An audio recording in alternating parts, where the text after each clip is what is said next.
kalau mau ngomongin musisi spesifik itu sebenarnya nggak semua seperti itu. Karena setiap profesi kan pasti ada aja yang seperti itu ya. Dan kalau udah ngomongin soal narkoba dan lain-lain kan pasti kan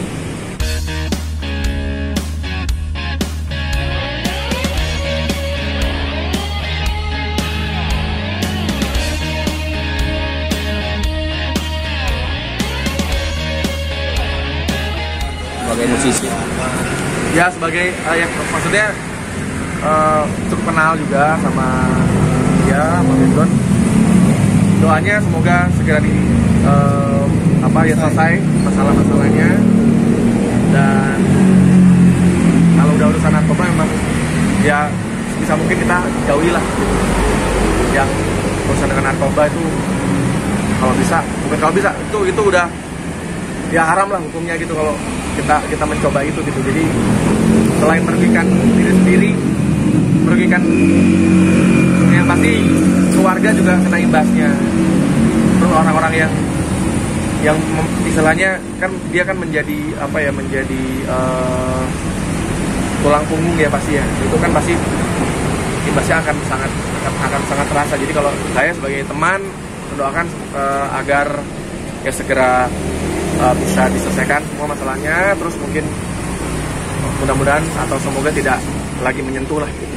Tapi Mas, kan anak band suka dicap tuh istilahnya kayak bandel, jelek segala macam. Nah, Mas diri kan sebagai anak band udah lama, merasa terganggu nggak sih dengan cap tersebut gitu? Sebenarnya kalau kita ngomongin, kita berkaca sama musisi dunia ya, contoh misalnya Paul McCartney, dia bahkan tidak dari gaya hidup aja udah sehat banget.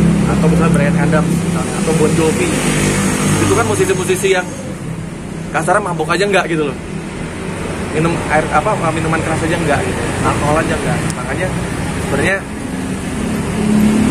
kalau mau ngomongin musisi spesifik itu sebenarnya nggak semua seperti itu. Karena setiap profesi kan pasti ada aja yang seperti itu ya.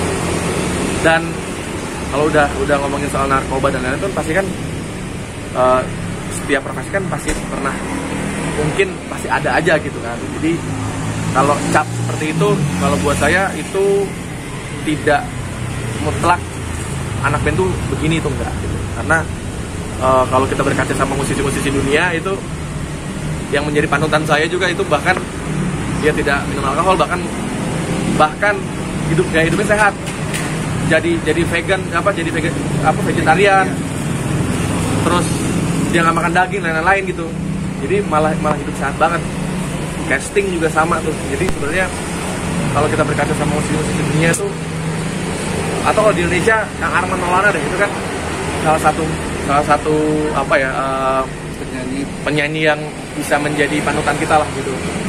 Saya juga luar biasa kayak misalnya Kang Arman tuh puasa Senin Kamis lah gitu, terus sholatnya rajin banget. Makanya saya juga kadang-kadang gak enak juga kalau ketemu Kang Arman pas hari Kamis gitu, Kang makan Kang, puasa. Nah itu baru panutan.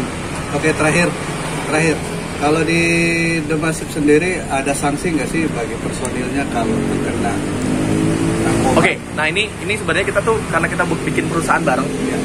Nah di dalam klausul dalam perusahaan itu juga kita ada poin-poin di mana kita harus menjaga nama baik perusahaan, nama baik band. Nah salah satunya adalah dengan seperti itu. Jadi kita sebisa mungkin saling mengingatkan, jangan sampai terjerumus ke hal-hal yang negatif lah, pengen kan gitu. Karena kan kaitannya dengan ini kemaslahatan umat nih. Maksudnya yang kerja sama kita kan banyak gitu. Kalau misalnya sampai nahkodanya itu kena, itu kan yang kasihan. Makanya kita selalu saling mengingatkan, terus ya kita berusaha untuk ya mudah-mudahan kalau kita berbuat baik terus, hal yang buruk itu juga nggak akan ngikut kan. Itu paling itu aja sih. Mas, satu lagi terakhir kritik untuk hari musik seperti ya. Oke, saya Rian dari Massive ingin mengucapkan selamat Hari Musik Dunia. Semoga musik bisa menjadi pegangan atau menjadi tempat untuk menjadi tempat kita untuk hidup, dan musik bisa mensejahterakan musisinya dan karya-karya para musisi bisa terus hidup dan royaltinya bisa sampai atau haknya bisa sampai ke para musisi. Oke, terima kasih.